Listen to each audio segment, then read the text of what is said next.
that we are here at 9:55 p.m. Eastern U.S. time, April 7th, a lovely Tuesday night where a lot of things going on in the world, and particularly the United States, is kind of crazy. Not gonna lie, because when I started the night off or the afternoon off, and I was planning the stream for the evening, I was like, man, this headline could go crazy because while I'm doing the show, we could actively, when I say we, the United States could actively be carrying out like a huge, massive military operation on Iran. And while I was doing prep for the show, stopped to eat dinner, stopped to go do this, stopped to go do that, I came back and found out the United States has come to a ceasefire. So we'll talk a little bit more about that and the comments that President Donald Trump has made. But how are we doing, everybody? We are live for the first time in forever, dude. This is also the first time I'm debuting the beard being gone. Not for long. Well, I don't plan on it being gone. Who knows? Who knows what's going to happen? It just kind of got unmanageable. So the only way to start is to start by talking about what's going on. So for that, we're going to check in with our favorite president, shall I say, dictator. Ladies and gentlemen, this is this time now for the Dictator Donnie segment.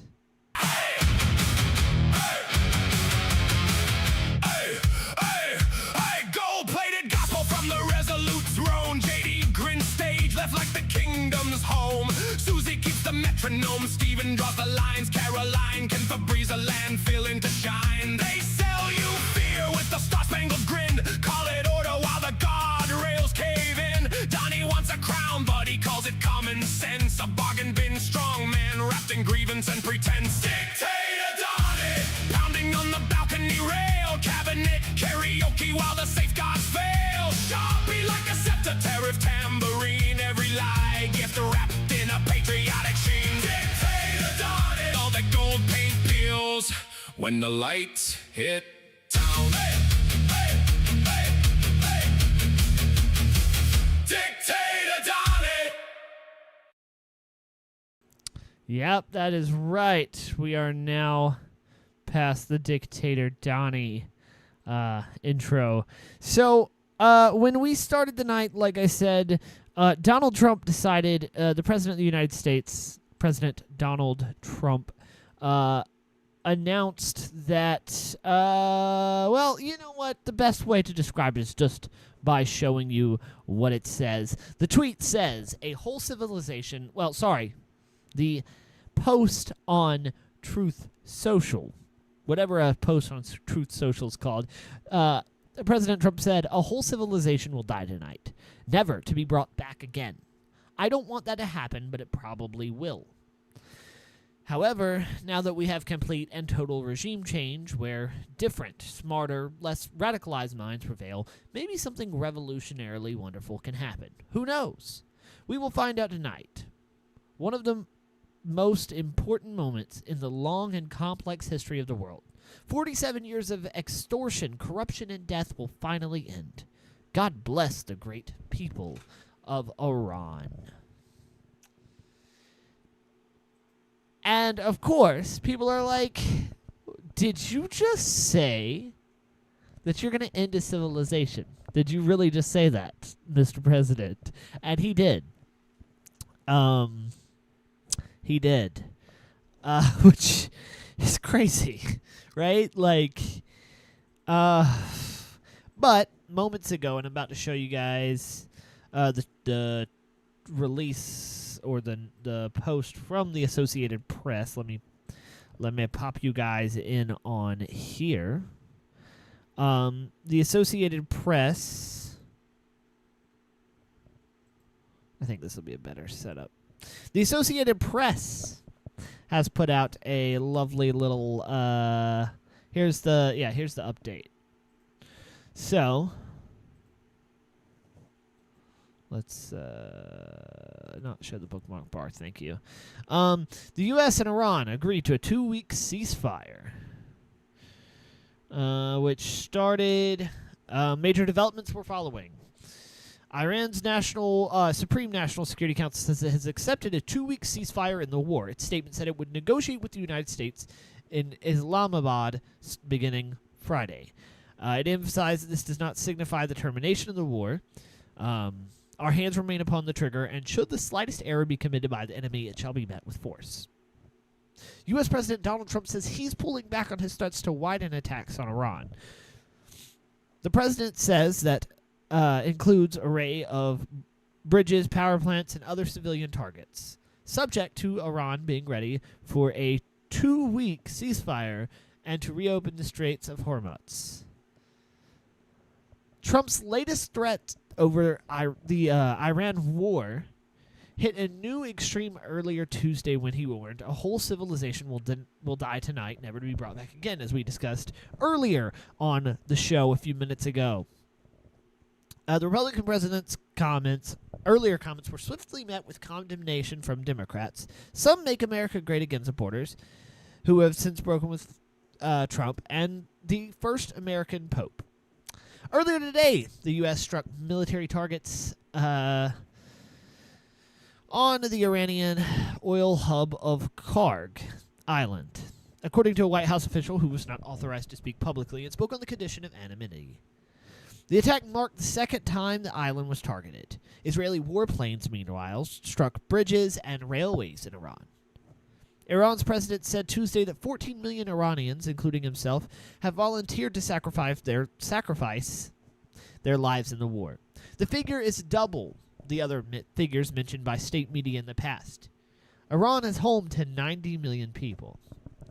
And, in good news, U.S. journalist Shelley Kittleson, who was kidnapped in Baghdad last week by an Iran-backed Iraqi militia, was released Tuesday. Ahead of her release, the group said its decision came in appreciation of the patriotic stances of Iraq's prime minister, without giving details.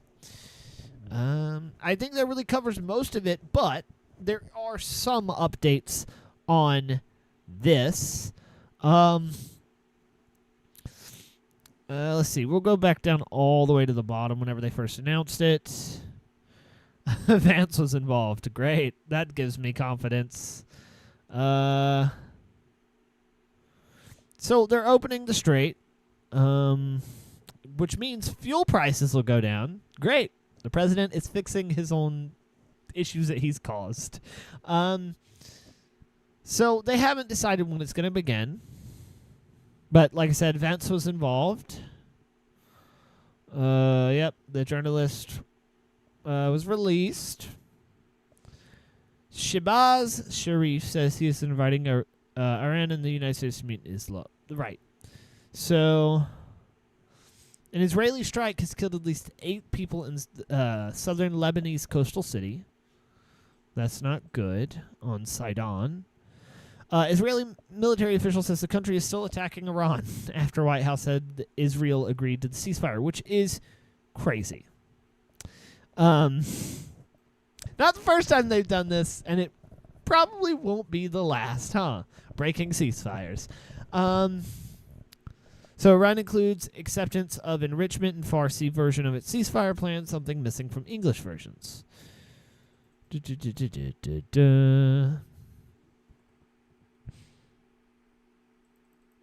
Trump said that ending Iran's nuclear program entirely was a key point to the war. You know, the nuclear program that we already ended, according to the administration.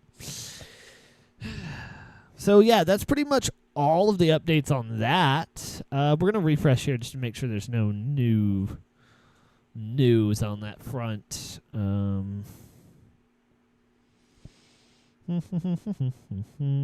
Yeah, it looks like that's all that's happening tonight in that realm.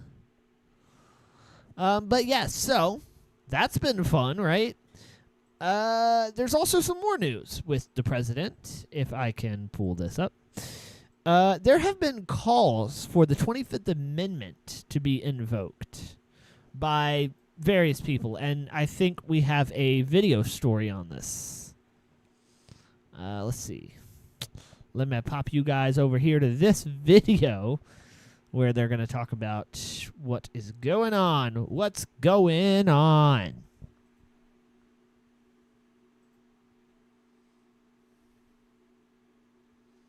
Oh, apparently we're not showing the video.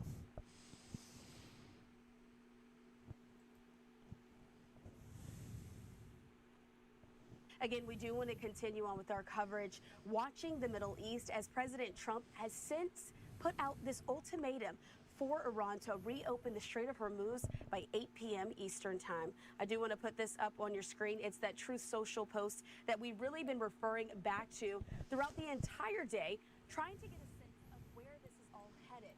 And so this is crazy. there on your screen, threatened that a whole civilization will die. Right, we talked about this earlier. Iran has showed no signs of accepting ultimatum to Yeah, so this is what we talked about earlier, of course.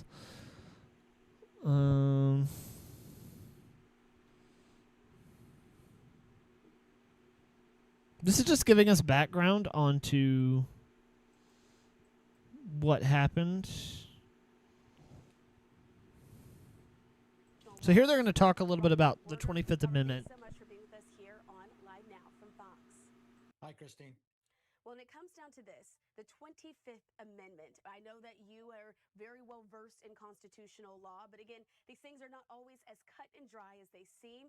I'd like to ask you just to give us an initial definition of what the 25th Amendment is and how it typically has been used in the past. It's essentially replacing the president. Well, okay, I happen to have my owner's manual here, which is the United States Constitution. So it always Look at that. Look at that. Amendment, but I got to tell you, this thing is convoluted and it's difficult to really.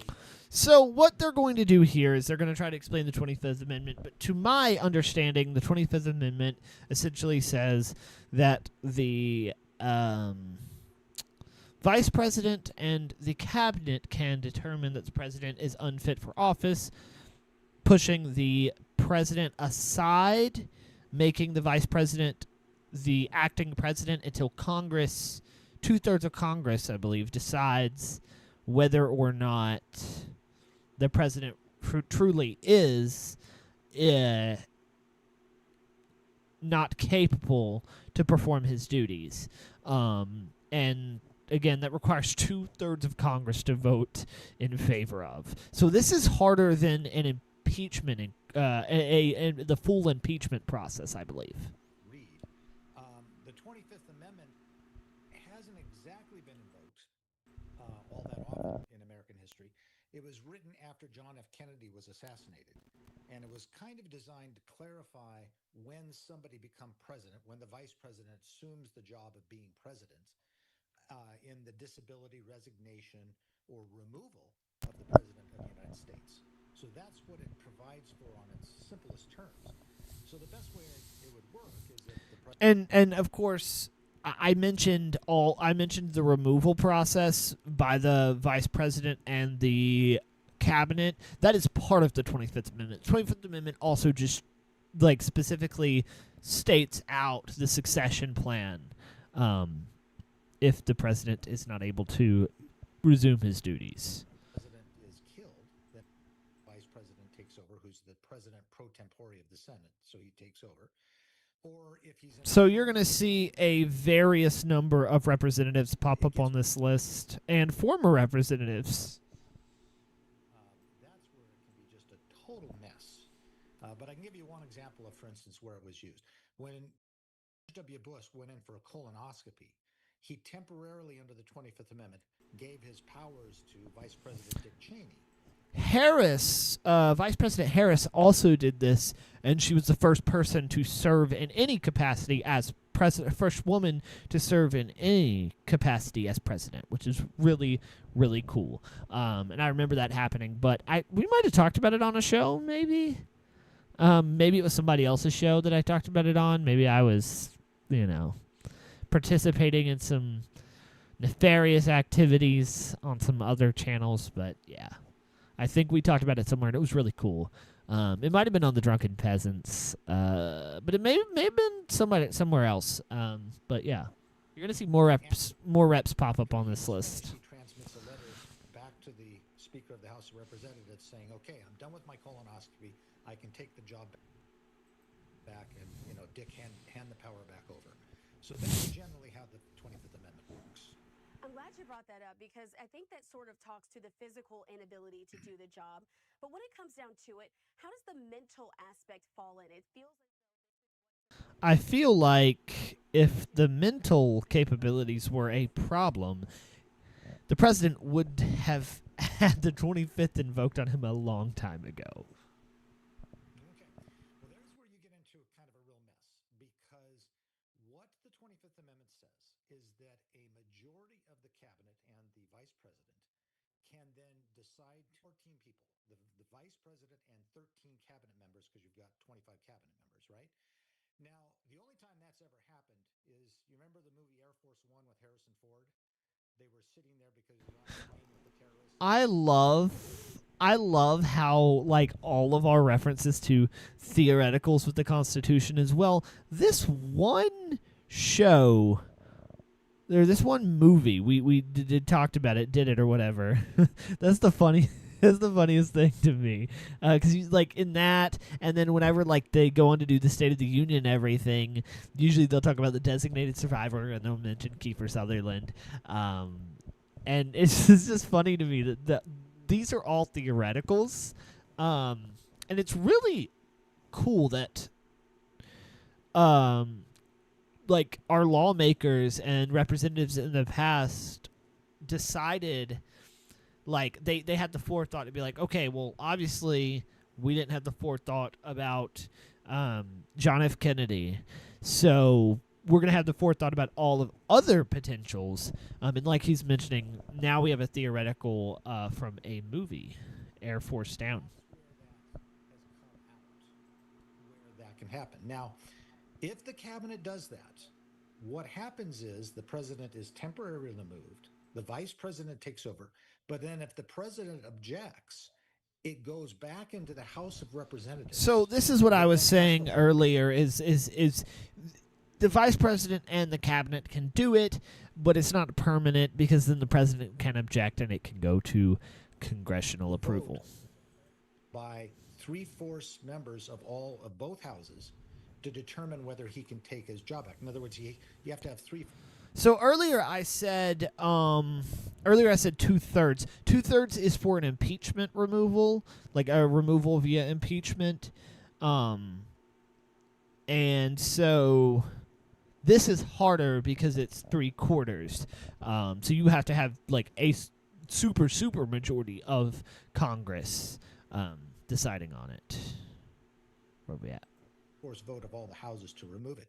This would cause such a huge kind of problem in the Republican Party with Mike Johnson trying to hold it together. I think that's highly unlikely that the president's party, the members of the cabinet, his cabinet, would ever take that step, no matter how kind of questionable. And this is something I've always said, right? Like, the vice president is oftentimes incredibly loyal to the president. Why would they do that, right? And then you have all of these 12 other cabinet members who would have to approve it, who are also going to be loyal. So if one person's loyalty is up in the air, there are so many other people that it has to get through. It's just not going to happen. Yeah. His mental state may be. All right, and I think that adds some good context as we're trying to really uncover all that what we're seeing here. And Robert, I do want to put this up on the screen for folks at home and for you as well. We've heard from President Trump. He's actually mentioned the 25th Amendment by name a short time ago. It was on March 26th. I want to play out this quick soundbite that he has. It's about 40 seconds in length, and I want you to respond to hearing his remarks and his thoughts on that. Let's listen. Sure thing. In fact, we have other targets we want to hit before we leave. We're hitting them on a daily basis. I don't talk about you. I can't talk about specifics. A lot of people said that wouldn't matter. Maybe it does, but who knows? But I wouldn't talk. It's like the question this young lady asked. Sorry, but I'm embarrassed. I don't want to embarrass you because I think she's a friendly reporter, so I'm sorry. But I can't say what we're going to do because if I did, I wouldn't be sitting here for long. They probably, what is it called, the 25th Amendment? They institute the 25th Amendment, which they didn't do with Biden, which is shocking. All right, so you heard it there from himself. He was in this cabinet meeting, a round table, and there was a question that was asked by a reporter in the room in response to what the next steps were going to be in this Iranian conflict. But President Trump, they're taking that time to address the fact that the 25th Amendment does exist, and that there are possibly those who, would, if they do question his motives there, would try to invoke that. And like I said, it would be difficult for any president to have the 25th invoked on them, because why would they? Why would they do that? It wouldn't even make sense. All right, let's resume. Said that is no shot at it because it is on President Biden. After kind of hearing his response, what do you say as far as the constitutionality goes, as far as what his powers are versus the ones that, again, are in the 25th Amendment and the powers that Congress has? Well, what I think he's doing there, first of all, the question was, hey, what's your plans with Iran? And the issue that many people have, including the Democrats, is you don't seem to have any clear, consistent message about it, and we're really questioning your mental acuity to even do this whole thing. Well, I think what President Trump is doing there is kind of signaling to his whole cabinet, you want to invoke the 25th Amendment? Well, under the 25th Amendment, it's not going to be easy for you because I'm going to go right back to Congress and fight you on it and put the country in a terrible mess. And by the way, I think there's enough people in the United States Congress and in the Senate that are going to resist that, and you're not going to get the 2/3 vote to take me out of office anyway, so don't even try. I think that's what he's signaling to as he looks over at Pete Hegseth, who's also a member of the cabinet. He's kind of giving him a signal. Don't even go down this path, buddy. That's how I read what he's doing. And I think that's important that you say that as far as support goes, because we did get this statement today from Senate Republicans saying that Iran would be wise to take President Trump at his word. They can choose to take the easy or the hard way. And by that being put out there by those Senate Republicans, seems like they are going to continue to back him in this endeavor. Also want to put this up on the screen. We have a full statement here. It's rather lengthy, though, but it's from the House Democratic leadership. They're speaking about the same thing, saying that they would like to see the House come back into session immediately to vote to end this reckless war in the Middle East before President Trump plunges our country into World War III. So this is seeming like they're trying to take a different approach specifically than the 25th Amendment. So Robert, I want to ask you here, what else do the Democrats have if they're not going to be able to invoke the 25th Amendment to use in Congress to fight back against some of President Trump's current policies? Well, I think what they have is just the threat of the midterm elections and continuing to set this up. And like he said, the midterms are going to be really important here because obviously, if the Republicans want to get elected again, they're going to do everything to appeal, and the Democrats too, they're going to do everything to appeal to the masses, right? And we've seen time and time again polls that suggest Americans do not want war. It doesn't matter which party they're in. Most Americans, right, left, and center, don't want to be involved in another country's conflict. We went into this conflict because our greatest ally, again, in quotations, our greatest ally, Israel, asked us to step in. I do not know what Israel's threats were. It makes you wonder if their threats had anything to do with the Epstein Files, right? Or if Israel was like, hey, this could be a good distraction from the Epstein Files. Again, because they keep doing things to distract from the Epstein Files. And now they're making a peace deal, which will, again, continue to distract from the Epstein Files. This is one thing after the other. And if you are expecting there to be any sort of repercussions for anybody who was part of Jeffrey Epstein's circles, who actually committed heinous acts on Jeffrey Epstein's island, plane, anywhere else, it's not going to happen. It's not going to happen. The people that were involved are in charge of the system, right and left. The only place where any actions are going to be taken is internationally. And again, that's only really being done internationally to appease the masses. Yeah. Draw the connection between this war in Iran and the raising prices of gas. Donald Trump did not sell this war to the American people. The American people don't want it. And every time they go to the gas pump, they're reminded of exactly that's what I they said. want this war. I also something about Donald Trump's language about ending civilizations. He's kind of using the same language as the Iranian Republican Guard. Remember, he was talking about mother of all battles and things like that. So all Donald Trump is doing is matching the rhetoric, and he's saying, well, it's an ultimatum, but this is like an ultimatum, and he's going to have an ultimatum. At some point, it's just a little unhinged, and I think the Democrats are just going to kind of emphasize that as we approach the midterms. I think that's the plan. All right, and so we're still continuing to get that reaction in on both sides of the aisles on all of this as this conversation is now growing in strength there on Capitol Hill. And so, Robert, before I let you go, again, we know that the president has Article 2 Commander-in-Chief powers. Have we seen these two things go up against one another, the power of Congress and the specific and explicit powers of the president? Well, not enough would be the answer. He does have Article 2 as Commander-in-Chief, but in Article 1 of the Constitution, it says Congress is the one that declares war. Congress decides the budget. In every other conflict we have had, for instance, in Vietnam, Congress passed the Gulf of Tonkin resolutions. They didn't pass a declaration of war, but they at least passed that. And that has not occurred here. And so I think that, but for the fact that the Republicans control Congress, there would be a lot of pushback under the Constitution for a president embodying us and entailing us in a war. Yeah, so I think that pretty easily kind of explains It didn't really talk about all of the people that were calling for his 25th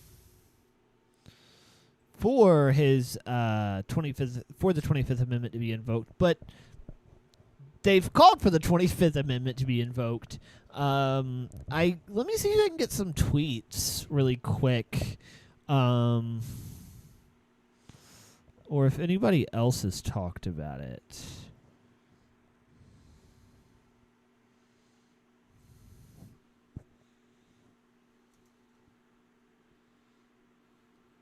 I know there's two that stick out in my mind. I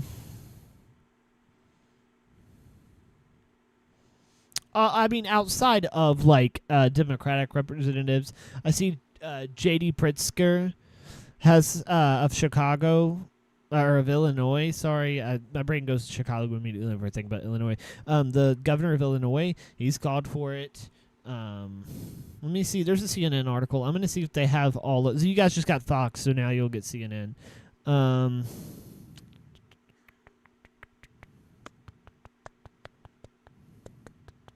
So, yeah, there was a clip of conspiracy theorist Alex Jones, who was talking on his Monday show.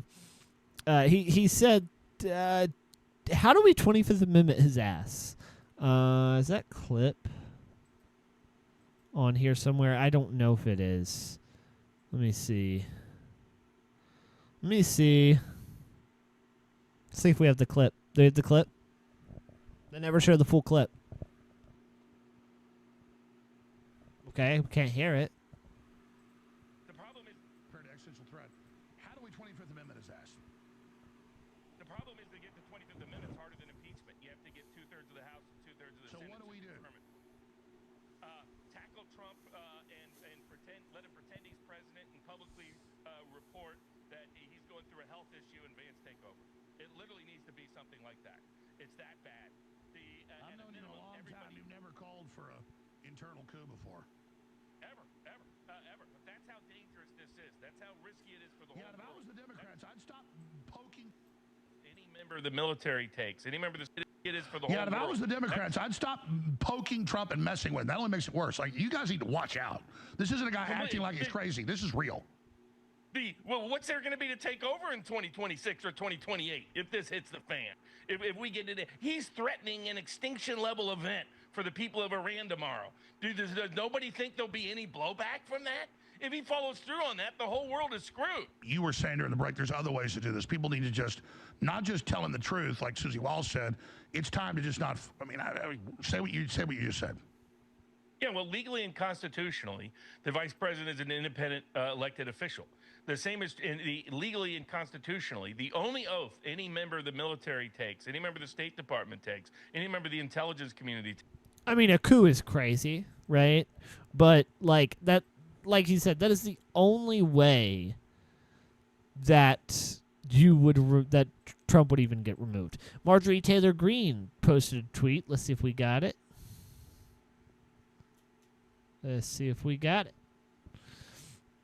Yeah, 25th Amendment, and not a single bomb has dropped on America. We cannot kill an entire civilization. This is evil and madness.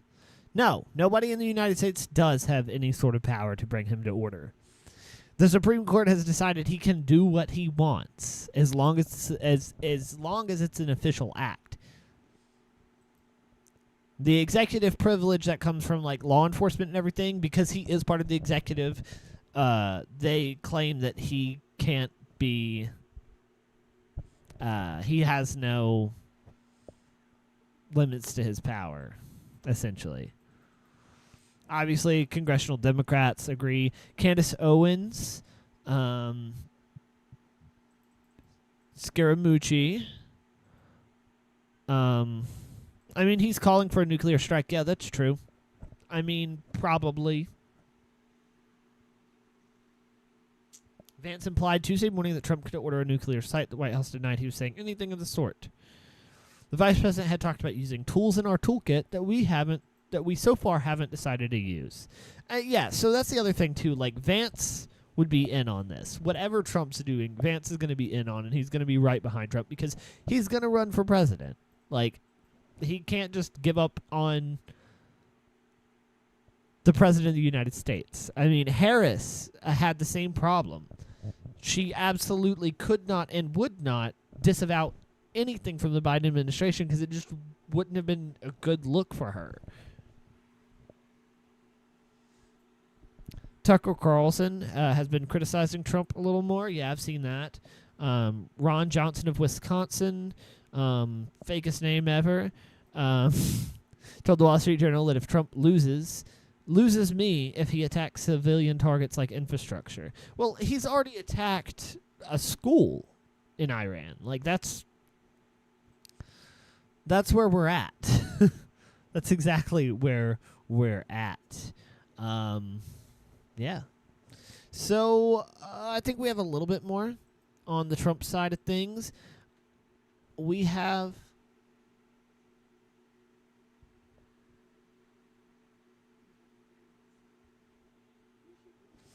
the Attorney General of the United States, the acting Attorney General, the acting Department of Justice Chief. Let's see. Let's pull it up. Boom.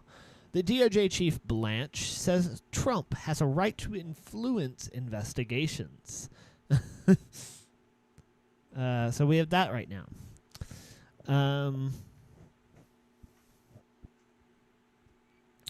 On Tuesday, the acting Attorney General, Todd Blanche, defended President Donald Trump's authority to shape federal investigations, rejecting claims the Justice Department targets political enemies. Blanche assumed the role last week after Trump fired Attorney General Pam Bondi. We saw this over frustration with the pace of investigations into perceived adversaries.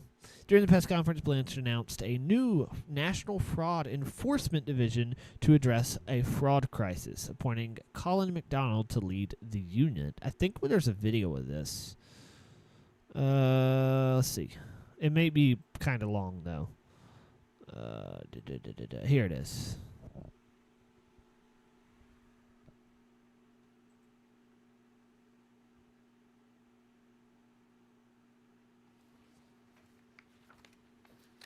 Good afternoon, everybody. I want to start this afternoon by thanking Pam. She is a great friend of mine, a great friend of the president's, and has been a great patriot to this country. Over the past 13 months, Attorney General Bondi did an incredible job tackling violent crime. Then why did she get fired? And reforming this department. Our streets are safer because of Pam's vision and her commitment to justice. It has been an honor to serve with her, and I know that Really? she has coming up next. We will continue to hopefully be able to work together. Every day, Department of Justice investigators and prosecutors work to punish those who commit fraud. For example, just this week, and it's only Tuesday, a criminal defendant was sentenced and the department obtained 2 additional guilty pleas in matters totaling over $500 million in healthcare and COVID fraud. If you think about that, just since yesterday, we had a guilty plea in a $160 million healthcare enrollment fraud scheme and a sentencing in a $100 million COVID-19 fraud and a guilty plea in $160. So, the right wing has a habit of doing this. There's just fraud everywhere. That's what they say. So he appointed Colin McDonald to lead the unit. Yeah, the department is becoming a tool for retaliation. We've seen this, right? And it mentions it here. They've done investigations into FBI Director James Comey, Attorney General Letitia James, and I'm even surprised they haven't investigated Vice President Harris or President Biden, because they can. They can't investigate the Biden family, but they can investigate Biden himself if they really wanted to. I'm surprised they haven't. So, and in this, they were talking about the investigations. And essentially Blanche is saying, well, no, the president is not targeting people. The president is simply, exercising his right, which he has a right to influence investigations. So take that as you may. And of course, I think this is really just the summary of everything that's been going on with the White House. So we'd like to thank Dictator Donnie for his time. I'm sure there will be more Dictator Donnie updates in the next couple hours, especially tomorrow morning. I'm sure we'll see that he's striked somebody, done's taken some sort of military action, and maybe his promises will be set. Maybe this ceasefire is done and over with, and maybe he's gonna end a whole civilization. Crazy stuff going on in the White House, as always. But something that's not going on in the White House, and a former presidential candidate of their own, the United Kingdom has banned the man formerly known as Kanye West, Ye West, from entering the country, and has therefore a music festival in London, the Wireless Festival, has now been canceled upon this. Let me see what I can do to show you guys what we're working with. The Wireless Festival in the United Kingdom has been canceled after Ye was denied entry due to his anti-Semitic remarks. And you will remember, see if it's on here. I know it was earlier. It's probably not now. But he was posting a lot of anti-Semitic remarks on his social media. So the Home Office revoked Ye's travel authorization, preventing his entry. According to a statement from the Wireless Festival team, ticket holders are getting refunds, and the UK Prime Minister has criticized the decision to invite Ye, stating he should have never been the headliner to begin with. They've had advertisers pull out. Pepsi pulled out after Ye was announced as the headliner, which is hilarious because just a few weeks ago, Ye was performing at the SoFi Stadium, where Pepsi products are sold, and we didn't see them boycott the SoFi Stadium. So, who knows what's going on that front?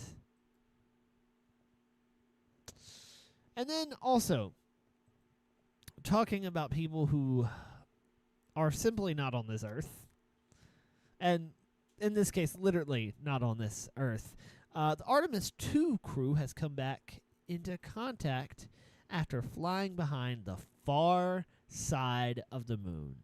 And we've got the story right here. Many of you will remember that this week the Artemis 2 began a 7-hour lunar flyby. They began it on yesterday, officially.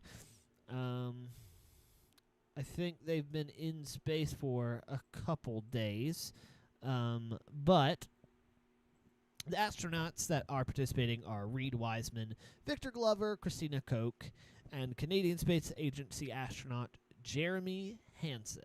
It launched Wednesday, April 1st, so that's right, they've been in space for about half a week, and they were part of the 322-foot Space Launch System rocket to test life support and communication systems. The Orion will venture a maximum of 252,757 miles from Earth, passing 4,066 miles above the moon's surface to observe the Oriental Basin, Perazzo, and Ohm craters, which have never been seen by human eyes. On Tuesday, which was today, they convened with the crew to review findings while observations remain fresh. After astronauts have now finished capturing photos and recording data on these key lunar landmarks. Artemis 3 targets launch next year to test commercial lunar landers from Blue Origin or SpaceX, continuing the phase exploration plan to expand humanity's permanent lunar presence. So, all around, pretty cool. Pretty cool. They've come back. Everything went, to my knowledge, to plan. And they've even released some of these photos, and I'm pulling them up as we speak. Let's see. Let's see these wonderful new. Come on. Yeah, there we go. Let's see these wonderful new photos. I ain't got a vamp. I pulled it up real quick. All right. So Tuesday, NASA released, which is today, released historic images of Earth captured from the moon's far side, making a milestone in human spaceflight. The photograph titled "Humanity from the Other Side" was taken by the Artemis 2 crew during their lunar flyby on Monday. During their Monday flyby, the Artemis 2 crew established a new distance record. So I believe they've gone the furthest into space that anybody has ever gone. The same pilots that we mentioned earlier. I believe we talked about how many miles they were going, and the previous record was set by Apollo 13 in 1970 by going over 4,100 miles.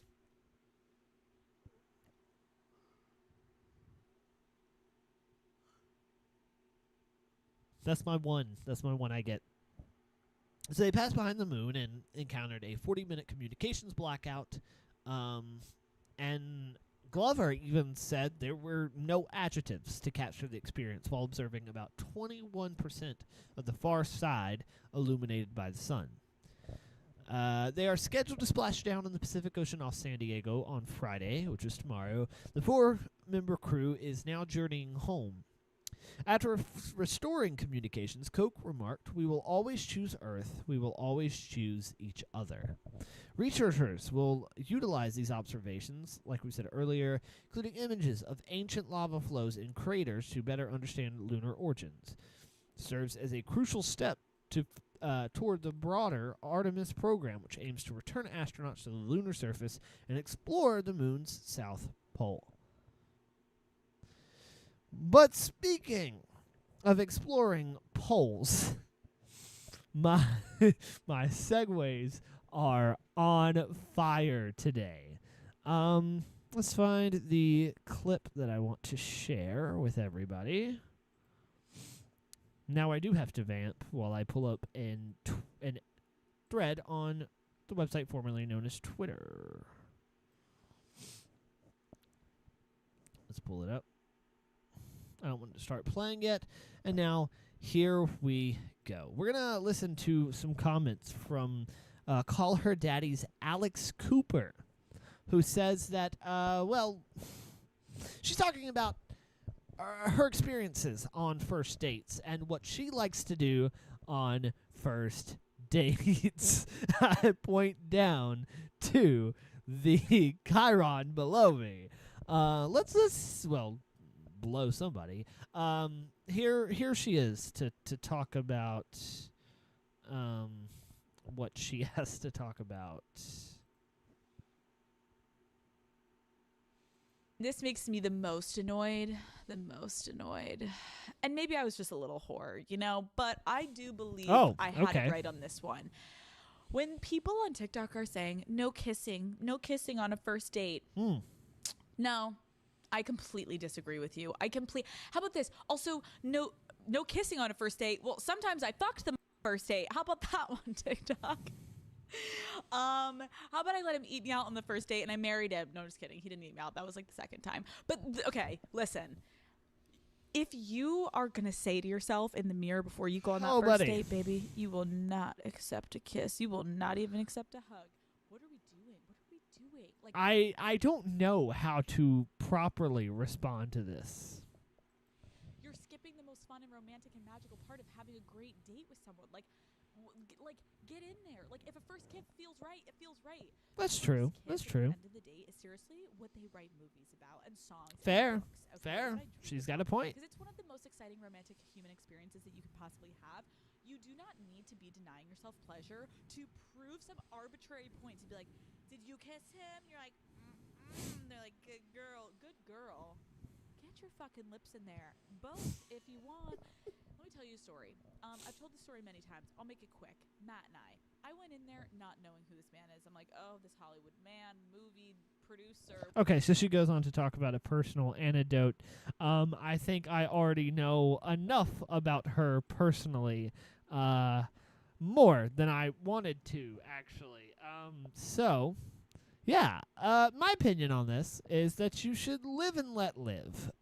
If people want to kiss on the first date, it's their personal preference. As long as they are two consenting adults, let them do what they want to do. It's not hurting anyone else. If they want to, do this thing on the first date, yeah, that's also totally fine too. Let and let live. Live and let live. Like, that's the best way to talk about that. Let people do what they want to do, as long as, like I said, they are two consenting adults, and they live life. They do their thing. That's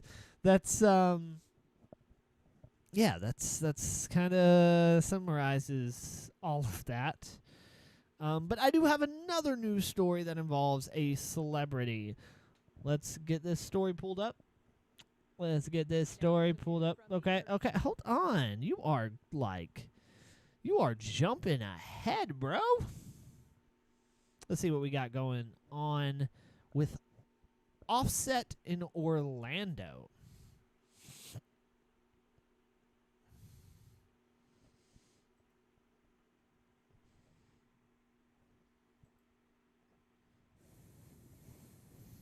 Now to some news from the entertainment world. One of the founding members of the hip-hop group Migos is in a Florida hospital after he was shot outside of the Hard Rock Hotel and Oh, no. last night. Police say the incident happened just after 7 p.m. in the Valet area after a fight broke out. Police say another rapper, Lil TJ, whose real name is Tion Merritt, has been arrested in connection with the incident and charged with disorderly conduct. He is We set got to a be released beef. on bond. Police say they are still investigating and are looking for more people who may. So I saw the articles about the guy getting released. I didn't know that it was related to the Migos case. All I had heard about the Migos case was that he was shot. So that explains a lot about that situation. It's a beef. Like, this happens all the time. Not that it should. I believe, yeah, that's crazy. That's crazy, guys. That's crazy. Shooting over a little bit of beef. Man. So, speaking of beef, for those that are unaware, Stephen Colbert has some beef with CBS as they have announced they're going to cancel his show, or they're not going to renew his contract and continue his show. Like, the entire show's being canceled. They're not replacing him. They're replacing the entire show with something different. And they've announced what they're replacing the show with. As you can see down below me, they are replacing it with Comics Unleashed by Byron Allen. Essentially what they're doing is they're taking this guy's show. I'm going to see if I can get some clips of his show pulled up, because I don't think the show is that funny, honestly, and I think most people kind of agree on that one, but he is paying CBS to air the show, and I think he airs another show on there, so he's going to have like 4 hours of content. There's some full episodes on here. I'm not going to, like, play a whole episode, obviously, but let's pull this thing up. Let's pull this thing up and get it going.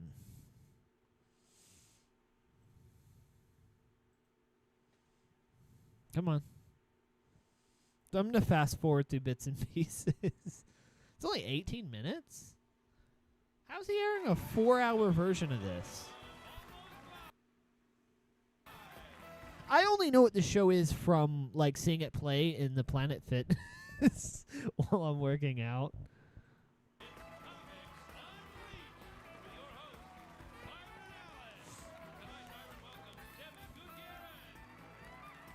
So they get a bunch of comedians. They're like, hey, we have comedians. So they start the show off introducing everyone. Yep. That's a young Bert Kreischer. I didn't know he was going to be on here, so. Dude almost recently died. Bert almost recently died. Oh, gosh. I didn't even tell him I was leaving tonight. I just left. I got one in each decade. I got one in her 20s, one who's 17, who I think is in the witness protection program. Boy. I just dropped him off at school. He's like, just drop me off here. Just drop me off here. What are you thinking? Don't touch me. Don't talk to me. And ha ha. Funny. so I dropped him off, and he forgets his lunch in the car. And I'm going, come get your lunch. Look at the audience. You didn't do that. I did. Because a dad wouldn't do that, huh? Dad would just keep driving and eat his lunch. And, and then tease him that night at dinner. Oh, your lunch was good. But I'm like, come get your lunch. And he looked at his friends and told them I was dealing crack. Cooler than just... Remember this? Like, 2-year-olds have no ability for remorse. Like they're totally remorseless. It's like just this purity of like evil. I feel like Bert is just like vamping, and the rest of the people are like, let me make this really funny. Like that's what I see a lot of on this show is like just people trying too hard. This is gonna replace Stephen Colbert. My 2-year-old. Not that Stephen's the funniest person, but I mean there's like more entertainment value to watching Stephen Colbert than this. Like. Goes up to my 4-month-old, laying on the ground, and takes her steel jack-in-the-box, and just goes up and digs that corner right into the center of the 4-month-old's skull, like she's cracking a coconut, like sing, like, and it's not opening. She's on Survivor. Sing. It's like 5 times. The 4-month-old like, what is going on? He's not that much different. But yeah, so they go on, they do, sometimes they'll just be asked questions. It's basically like a talk show with a panel of comedians. And, like, they don't do much of anything. It's not like a Who's Line situation. It's like a talk show with a bunch of comedians who are oftentimes trying way too hard. Like, way too hard. It's like me trying to do something. No, never mind. Not going there. But there are some people who do try too hard. And they work in the AI sector. AI. Full of a bunch of... trying to think of a proper way to say this. Full of a bunch of people who are speculative as hell. But anyway, so I've asked Mr. Sam Altman about through his platform. What would it look like if I did a segment on the show similar to Dictator Donnie, where I talk about AI and the things going on in the world of AI? And this is the GIF that it told me to play and the song that it made. I'm going to play the full song because I don't own the music, but neither does OpenAI. The Supreme Court has ruled on this. So let's hear what their music has to say about the AI report, the new segment we're doing right here. Just like Dictator Donnie, it's got an intro, except I let AI do the whole thing, so it came up with the visuals. I don't know what this is going to look like or sound like. Something tells me it's going to be a, like, very simple visual. Let's take it away, Sam. Take it away, Sam Altman. It up like the board. Cue the feed for the AI report.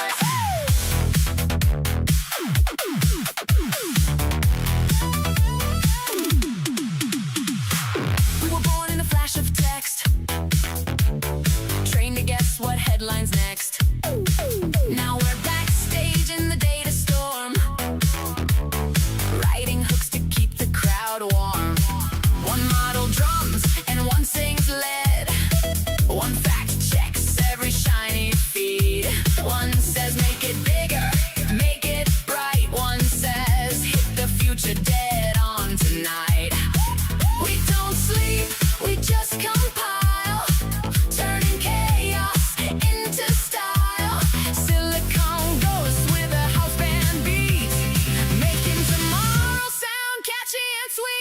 wrote the AI report.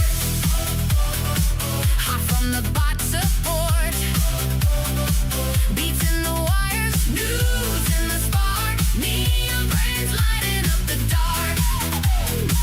We wrote the AI report. Straight from the circuit court.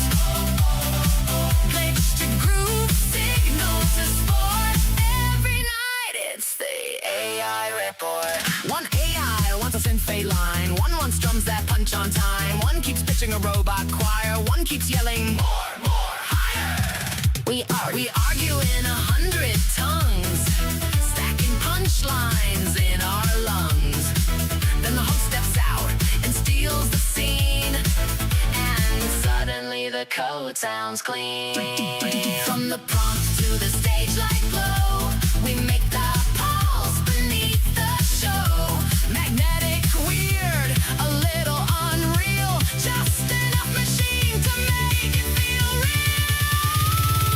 We wrote the AI report. Hot from the bot support. Beats in the wires, news in the spark. Neon brains lighting up the dark. We wrote the AI report. Straight from the circuit court. Glitch to groove, signal to sport. Every night it's the AI report. Camera red, crowd awake. Watch the future bend and shake. We're the band in the back of your mind, half designed and over aligned. If the world moves fast, we move faster. Every bug becomes a blaster. Every fear becomes a joke. Every dead feed gets revoked. Load the beat, patch the snare, run the lights. We're already there. Cue the host, roll the clip. Let the whole room catch the drift. We wrote the AI report. Living a little war. Made a static shine and snark. Rocket fuel for the after dark. We wrote the AI report. Future in short support. Raise the screen and strike the chord. This is the AI report. Boot it up, light the board. Welcome to the AI report.